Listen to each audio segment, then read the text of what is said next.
Welcome to It Is Written Canada. Thank you for joining us. Have you ever had a dream that just keeps haunting you? What about a nightmare where the devil shows up and threatens to end your life? Our special guest on It Is Written Canada today, Salina Irrgang, had just such an experience. We'll let Salina herself tell you what happened.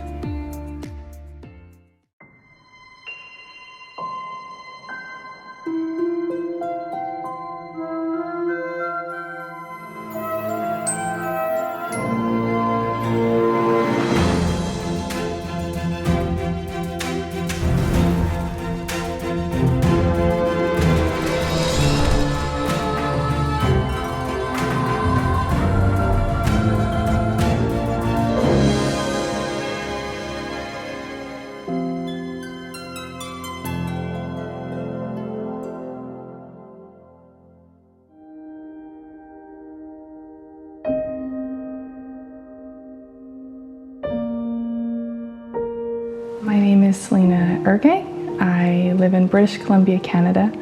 I am happily married, and today I'm just so happy to be able to share my story, share my testimony of what God has done in my life and how He saved me. So my story starts when I was 19 years old in Portugal. I was there for 4 months at a school of evangelism, and it was during my time there, near the end, I had a dream one night, and the dream was so scary. It was so vivid. It was so real to me. And in the dream, we were having family worship, and the devil actually showed up at our family worship. And I remember him just coming and his presence was so dark, and he was so angry. And I remember him telling me, saying, you know, I see what you're doing. I see you're trying your best. I see that you're wanting to do what's right, but believe me, it'll never be enough. You will never be enough. And I was so scared, I was so shaken, and he didn't stop there. He looked at me and he said, I'm gonna kill you. Just the fear that I had, it shook me. It really did. And I actually was so afraid. I remember waking up. When I woke up, first thing I did was email my parents. And I emailed them telling them about the dream and how much it had scared me. So fast forward a little bit, I finished up my time there in Portugal, and the plan was to fly from Portugal to Spain to meet up with my family there. As soon as I got there, I actually talked to my grandpa, and I said, you know, I can't get this dream out of my mind, and I keep thinking about it, and kind of explained to him what it was and what the dream, how much it, scared me. And he said, well, I have a verse for you. And so I'm actually going to read you that verse that he shared with me. And it's Proverbs 26, verse 2. Like a fluttering sparrow or a darting swallow, an undeserved curse will not land on its intended victim. So I found a lot of peace and comfort from this verse. And I felt that, okay, I need to just put it out of my mind and trust in God, and everything will be okay. And, dreams happen and it'll be fine.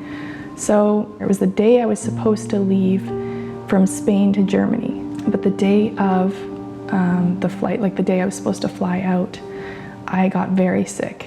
And I remember feeling very anxious and my heart was racing. I just had some very weird symptoms, and I was a little worried to fly out. So I remember telling my grandparents, I probably should see a doctor before I leave today, and they agreed. And so we found a doctor where we were staying. I went to the doctor and kind of explained my symptoms, and he asked a couple questions. Basically, he looked me up and down and said, you're young, you're healthy, you've been traveling for a while, you've been away from home, so you probably are just dealing with some stress and anxiety. And so he said, you just need to maybe manage that a little bit better. And he said, I have a pill that I'm going to give you. So when you go on your flight from here to Germany, this will just make your flight a little bit easier and help with your stress. And so I said, okay, great, I'll take it. And the flight went really well. And I felt that things would be okay. As soon as I got to Germany, I felt like, okay, things are going to get better. But they really didn't get better. They got much worse. I remember feeling, this is something more than anxiety. I remember thinking, how can this be anxiety? My symptoms just kept getting worse and worse. And it was about the second day that I was in Germany with my relatives. I remember going to my relative and saying, I think I should just go to the ER one more time and just get checked out, because this doesn't feel like anxiety to me. It feels like something much more serious. I remember my relative saying to me, well, maybe you should just go and lay down, maybe if you could take a rest, take a nap, you might feel better when you wake up. And I thought, yeah, that's a really good idea. I should just go lay down. So I went and laid down, and I remember just closing my eyes and thinking, okay, Salina, just calm down, just try and relax. There's nothing to be stressed about. And just really tried to tell my body to just relax. But I remember clearly that everything in my body was telling me the exact opposite. And I remember just opening my eyes and looking down at my chest, and my heart was just, I could see it through my clothes. It was like it was gonna rip out of my chest. It was beating so hard and so fast. And I remember sweating and feeling, out of breath, and I'm just laying there. I'm not moving. It was a very scary feeling, because all of a sudden, something that I thought was anxiety is giving me all these things that are telling me, no, it's something very serious. So in my distress, I remember FaceTiming my mom and calling her, video chatting her, and saying, this is what's happening, trying to describe what I'm feeling and what's going on. I was confused. I was not making full sentences. I was slurring my words, and she just couldn't understand what I was saying. Of course, she was very worried. She's across, on the other side of the world, and she doesn't know how to get me help. So she was very afraid, but she prayed, and God really helped her get me help. She was able to get a hold of a lawyer who was in Germany. He had a friend that lived in the same town where I was staying. And that doctor was willing to come to my address. When we sat down, he kind of asked me a couple questions, and then he just listened, took out his stethoscope and listened to my heart. And I just remember looking at him for some kind of confirmation that everything was going to be okay. But, that's not what his look was. His look was like, okay, no, this is serious. So he took his stethoscope off and he said, you need to get to the hospital, and you need to get there right now. We could call an ambulance, but he said, I think we need to not wait for that. I can take you myself. I'm on my way to the hospital. It's only a few minutes away. I'm going to take you myself. So on the way to the hospital, I remember asking the doctor, what do you think this could be? Like, what's wrong? And I remember him saying, I think you're experiencing something called thyroid storm. And I had no idea what that meant. I'd never had issues with my thyroid. I'd never had any medical or health issues.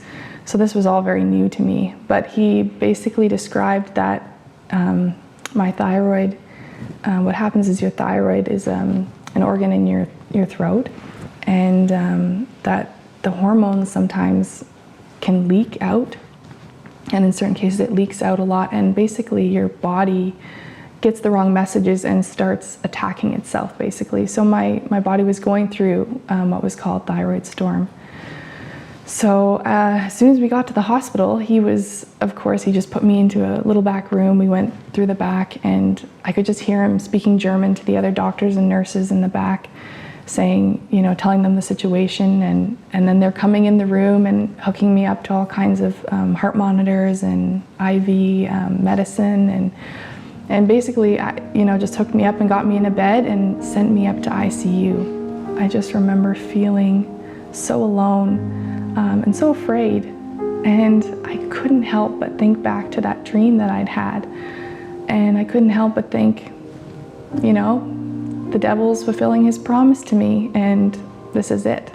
This is it for me.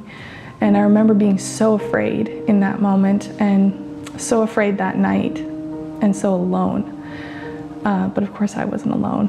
I remember actually taking out my phone and thinking, I just need some kind of comfort, something to carry me through the night, And so I took out my phone and looked up the Psalms on my Bible app, and was just trying to read some psalms to give me some comfort.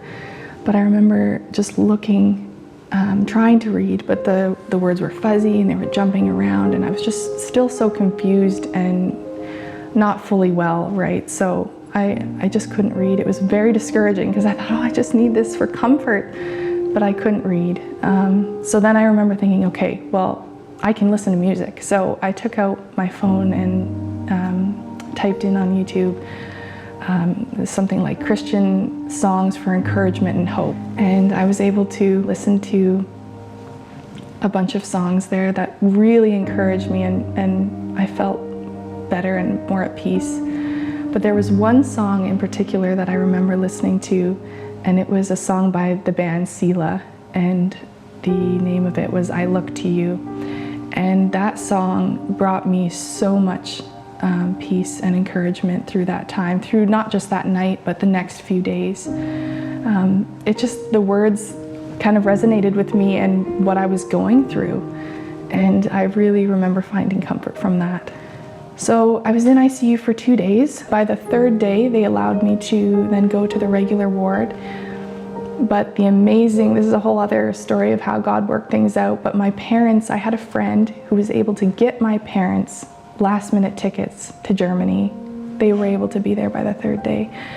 And that was just amazing how that all happened. And when they got there, I was in the regular ward. I had moved down there, and I was just so happy to see them. I was so happy.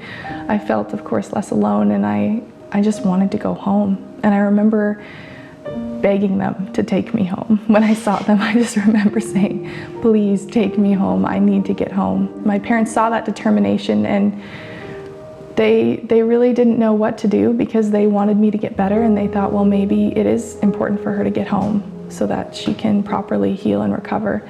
And so basically I took everything off, and the heart monitors and the IV, and I walked out of the hospital. My parents and we went to the airport. We had flights to get home.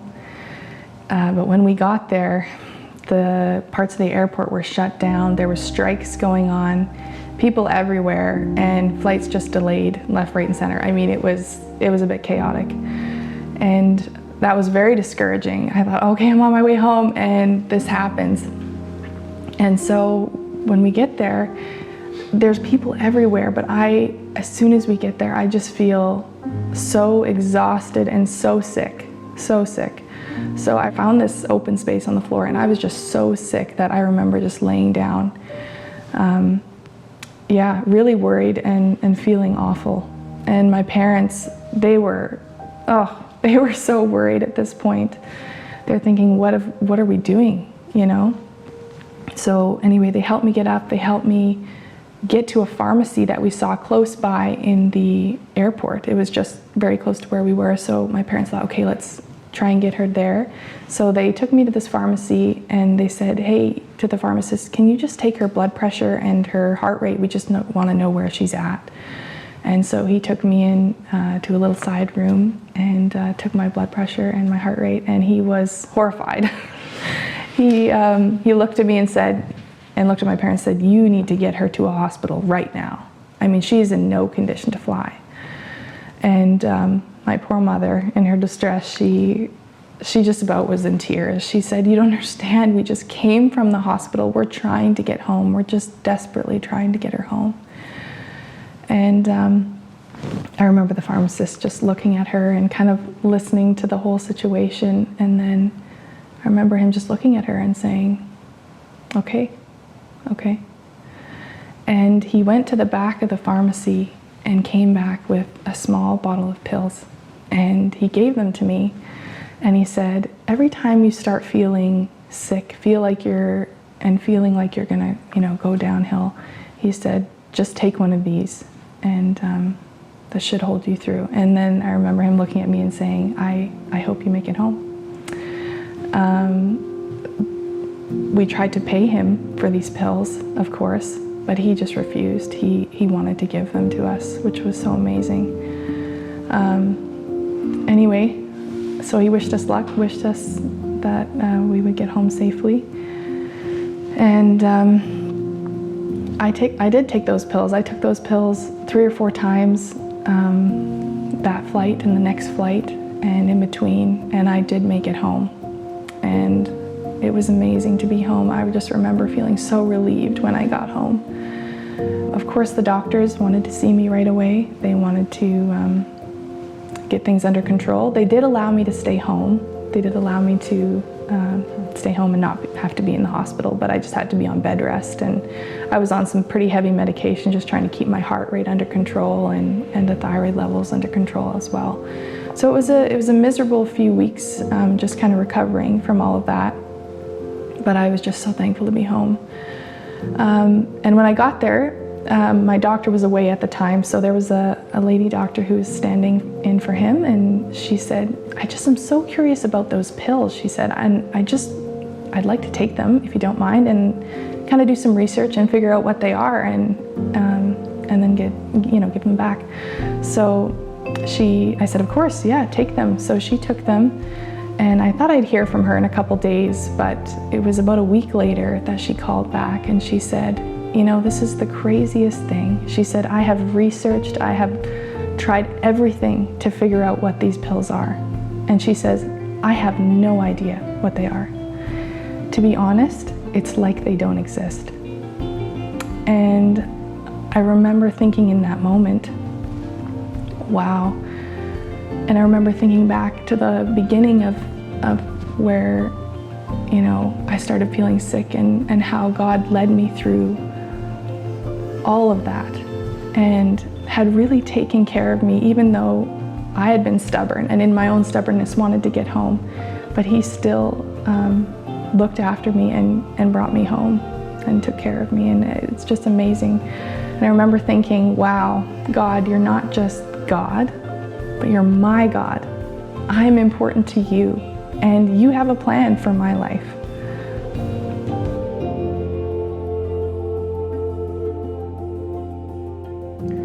So I was diagnosed with Graves' disease, and it was a really difficult thing to deal with. It wasn't something that, you know, they had under control right away.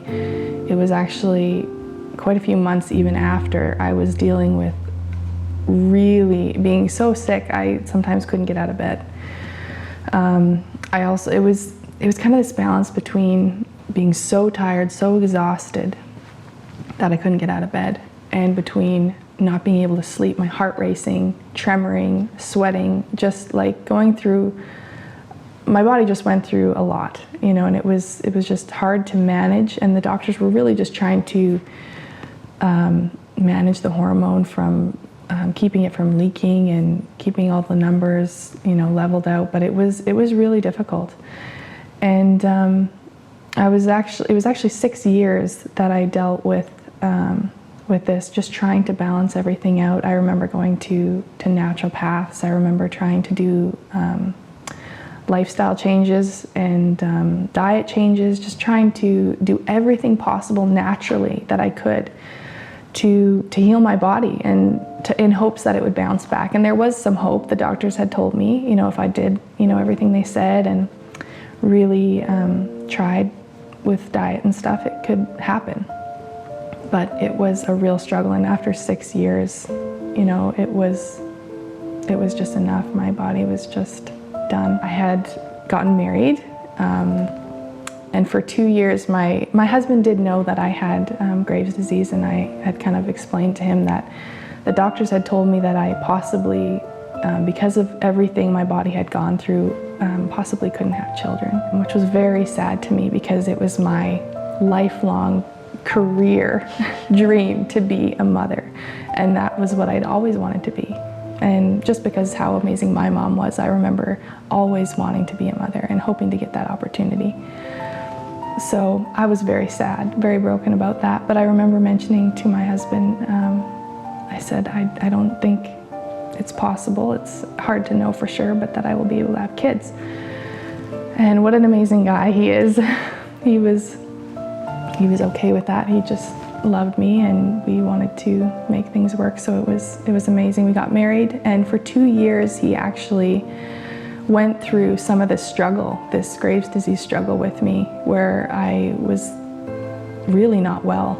And there were days where I just stayed in bed and couldn't function with how things were. And it was hard. It was very hard. And I actually remember the doctor telling Gerald and I in an appointment that I had that, you know, marriages do struggle a lot of times with this Graves' disease and with thyroid issues, because it's just so hard to understand what the body is doing, and sometimes you can't even see it on the person, but it's a real struggle and a real battle inside that's happening. And anyway, my husband was just amazing through that whole time and so supportive. But after 6 years, I decided, you know, I've tried my best, and I prayed and asked God to heal me, but you know, now I need to do this other step. So the next step was to take radioactive iodine to then kill my thyroid, and then the plan was then for the rest of my life having to take a synthetic hormone every day.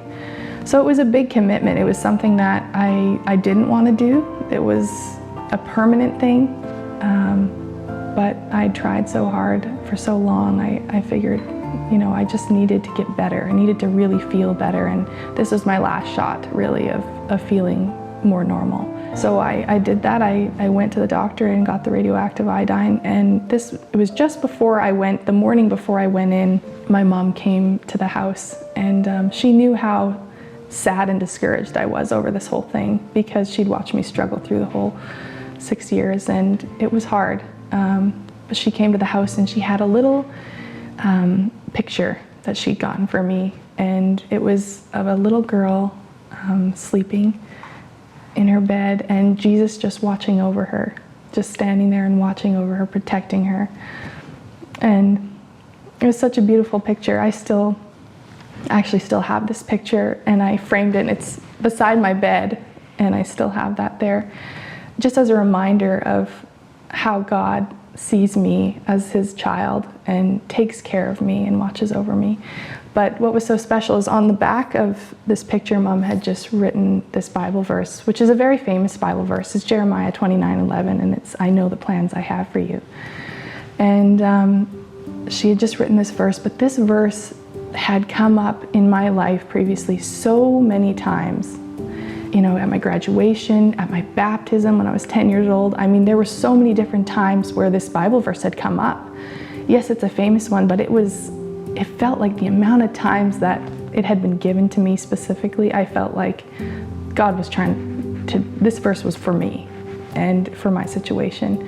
So anyway, on the back she wrote, you know, I know the plans I have for you. And I remember reading over that verse and thinking, yes, you know, God, you do have plans, and I do trust you with this. And she also, my mom had given me this card, but also had given me this little doll. And she gave it to me, and she said, you know, I prayed about this, and I really believe that one day you're going to be able to have your own little girl, and this is for her when she's born. And I remember, of course I wanted that, and I really just prayed and asked God to give me peace with whatever was going to happen in my future.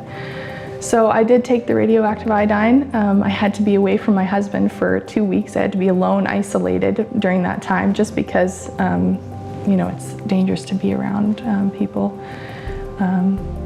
when you've had radioactive iodine. So I was alone for those 2 weeks. It was hard. It was discouraging, but also hopeful that I thought, God, I choose to trust you through whatever this is.